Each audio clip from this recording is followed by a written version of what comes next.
à tous, bienvenue sur notre chaîne. Alors moi c'est Junior Lobaki, je suis fondateur du programme Polé. Le programme Polé, c'est un programme qui t'accompagne dans ton développement personnel, dans ton leadership et dans tes finances personnelles. Donc si ces questions t'intéressent, alors abonne-toi et active la cloche de notification pour ne rien rater du tout. Alors aujourd'hui, nous allons parler d'un sujet très important. D'abord, c'est un sujet tabou. C'est parmi des sujets tabous qu'il y a sur cette terre. Et je peux te le citer. Parmi les grands sujets tabous, il y a l'argent et puis il y a le sexe, donc la sexualité. Ce sont grands sujets tabous que des fois les gens n'aiment pas trop aborder parce qu'ils ont peur, je ne sais pas, peut-être de la communauté, peur, je ne sais pas moi de quoi d'autre. Mais nous ne sommes pas là pour avoir peur. Nous sommes là pour accompagner, nous sommes là pour aider. Voilà. Alors, comment mieux gérer son argent pour réussir? D'abord, il faudra savoir que quand on parle de l'argent, ça fait référence à notre façon de faire de chaque jour, à nos habitudes. D'abord, à nos habitudes. Et non seulement ça, des habitudes, mais aussi ce qu'on appelle le background. Le background, c'est qu'est-ce que nous connaissons ou qu'est-ce que l'argent représente pour nous. Voilà. C'est-à-dire, par exemple là,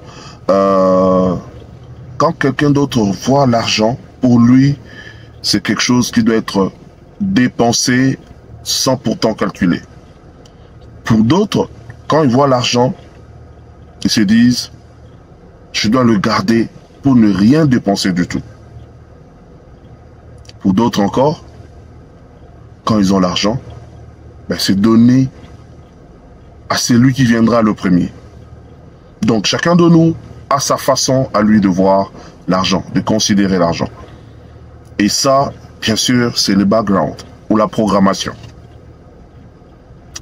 Et certaines personnes même disent que sur les questions de l'argent, c'est que l'argent rend heureux. D'autres disent, ça c'est la Bible qui le dit, l'argent répond à tout. Ça veut dire, pour des questions que l'argent peut répondre, eh bien il répond. Pour des questions que l'argent ne peut pas répondre, il ne répondra pas. Ok? Mais j'aime plutôt cette façon de voir. C'est que l'argent est neutre. Voilà. L'argent fera de toi ce que tu es déjà. Parce qu'on ne peut pas commencer à gérer l'argent si on ne sait pas déjà notre façon de voir l'argent. On ne sait pas gérer l'argent si on n'a pas une bonne idée sur l'argent. Pour certaines personnes, l'argent, quand ils le regardent, ils se disent, je dois faire des dons, je dois donner aux gens. Et ne rien peut-être garder pour moi-même. Mais un conseil aujourd'hui, parce que les questions d'argent sont des questions vraiment, vraiment importantes dans notre société, parce que je venais de le dire tantôt que c'est un sujet tabou, les questions d'argent.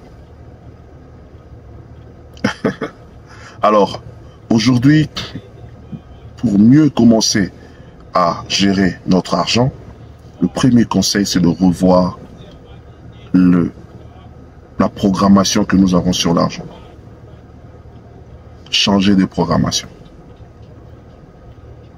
Certaines personnes disent que l'argent c'est un démon, d'autres disent que l'argent ne sert à rien, ce qui est très faux.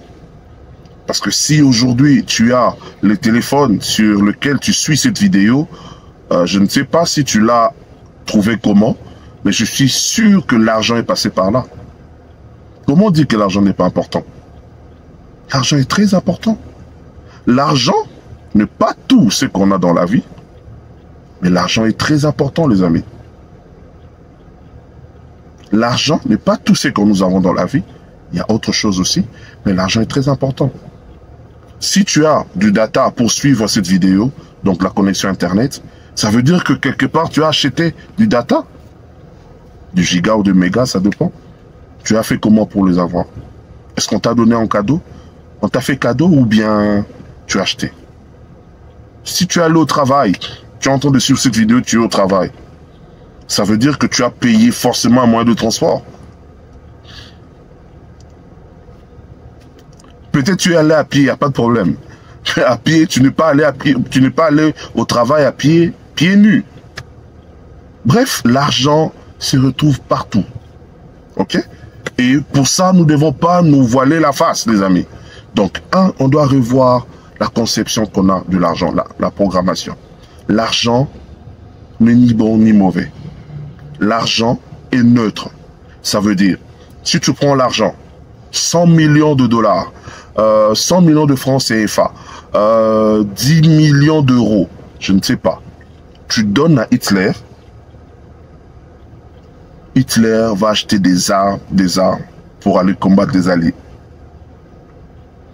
Tu prends le même 10 millions d'euros, le 100 millions de francs, CFA ou je ne sais pas moi quoi, 100 millions de dollars, tu donnes à la mère Teresa, elle va prendre le même montant et aller aider un plus grand nombre de blessés. C'est le même montant, c'est le même argent. Mais la programmation de chacun, c'est ce qui fait la différence. Si tu es un vrai salaud, l'argent fera de toi encore un bon salaud. Si tu es quelqu'un de généreux, l'argent fera de toi quelqu'un de plus généreux. Ok? Donc ça dépend. Ça dépend de la programmation. Alors aujourd'hui, dis-toi que l'argent est neutre, ni bon ni mauvais. C'est simplement un instrument. Le couteau peut tuer. Le couteau peut aider à couper la viande. Le même couteau. Un peu comme l'argent. C'est un instrument. D'accord? Deuxièmement, décide d'apprendre sur le finance. Oui, ça aussi nous devons le dire. Certaines personnes se plaignent de l'argent, je n'arrive pas à gérer l'argent, mais tu n'apprends rien sur le finance, mon ami. C'est bien de manger du McDo, c'est bien de manger de sandwich et autres, ça, vraiment, ça n'engage que vous. Mais, il y a moyen de prendre un 10, un 20, un 30 dollars ou 30 euros, ça dépend, de s'acheter un bon livre sur une question que tu ne maîtrises pas, notamment sur les questions d'argent. Tu ne maîtrises pas les questions d'argent et c'est toi qui ne veux pas apprendre sur l'argent, mon ami. Apprends sur l'argent. Regarde, par exemple, mon mentor m'a recommandé, parmi des livres, il m'a recommandé la Bible. Il m'a dit que la Bible, c'est pas seulement un livre du futur, mais c'est aussi un livre du présent, mais c'est aussi un livre du passé. Il m'a dit que la Bible contient des histoires extraordinaires pour nous aider à gérer notre présent et à gérer notre futur. C'est super. Il dit encore que un autre livre, c'est Réfléchissez, devenez riche de Napoléon Hill, que j'ai déjà évoqué et que je vais encore évoquer, parce que c'est un livre hyper riche pour ton développement personnel, mon développement personnel. Mais troisièmement, le livre L'homme le plus riche de Babylone. L'homme le plus riche de Babylone, un livre extraordinaire sur les finances personnelles. Où on parle de Arcade, l'homme le plus riche de Babylone. Mais toi qui as des problèmes de finances, toi qui ne sais pas encore comment faire, tu te plains, mais tu n'apprends pas. Avant de continuer, si tu es nouveau sur la chaîne, n'oublie pas de t'abonner et d'activer la cloche de notification pour ne rien rater. Et aussi, laissez-nous un commentaire, c'est toujours important pour aider la communauté. Tu ne veux rien apprendre sur l'argent. Tu ne veux rien apprendre sur le finance. Mais tu te plains de finance. Non, apprends sur le finance. D'accord? Et troisièmement, apprends à te désendetter. Apprends à gérer tes dettes. Parlons de dettes. C'est une question très importante. Parce qu'aujourd'hui, je peux dire que le dette, dans le monde d'aujourd'hui, peuvent être bonnes, peuvent être aussi mauvaises. Je vais m'expliquer. En parlant de dette, nous avons deux types de dettes. C'est vrai que la sagesse dit que celui qui emprunte est l'esclave de celui qui donne. C'est très vrai. C'est très vrai. Il y a aussi le fait que il y a deux catégories de dettes. Il y a de bonnes dettes, il y a de mauvaises dettes. Quand je dis de gérer tes dettes, c'est gérer de mauvaises dettes. Tu as pris la dette pour le téléphone. Ça fait 6 mois que tu payes l'argent pour le téléphone que tu as déjà utilisé. Peut-être tu l'as déjà perdu ou cassé le display, je ne sais pas. Ça, c'est une mauvaise dette. Quelque chose qui se perd en valeur, qui perd sa valeur. Tu t'es endetté pour les habits. Et là, tu te rends compte que l'habit est peut-être déjà déchiré. Mais toi, tu continues de payer l'argent. Ça, ce sont de mauvaises dettes. De bonnes dettes, d'une manière brève, c'est toute dette qui grandit en valeur. C'est-à-dire qui te donne un plus. Par exemple, tu as emprunté pour acheter une maison et en retour, la maison t'amène le loyer qui te permet de payer la dette et de garder la maison. Ça, c'est une bonne dette.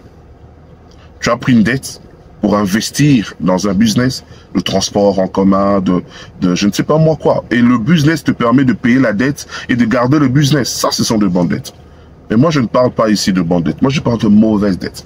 Je parle de dettes qui ne te permettent pas d'évoluer. Je parle de dettes qui ne te permettent pas d'avancer. OK? Donc, troisièmement, gère tes dettes. Quatrièmement, apprends maintenant à te payer en premier, c'est-à-dire d'épargner. On ne parlera jamais assez de l'épargne. On ne parlera jamais assez de l'épargne, les amis. Épargne, épargne, épargne. Je me rappelle que j'ai regretté un jour une opportunité venue à moi. C'était dans le domaine du transport. Je suis dans le business aussi. Je suis dans le e-commerce et d'autres business. Et j'avais besoin de 1700 $. Je sais pas, à peu près 2 millions ou 3 millions de francs CFA. Les amis qui nous suivent à partir de pays de francs CFA, vous allez nous aider. Mettez-nous dans le commentaire. 1700 $ équivaut à combien de francs CFA? Mais l'opportunité était là. Mais j'ai manqué l'opportunité. Pourquoi? Parce que je n'avais pas. Je n'avais pas de l'épargne. Je n'avais pas quelque chose à côté. C'est ça l'épargne. L'épargne nous aide à subvenir aux besoins brusques, mais aussi à répondre à des opportunités.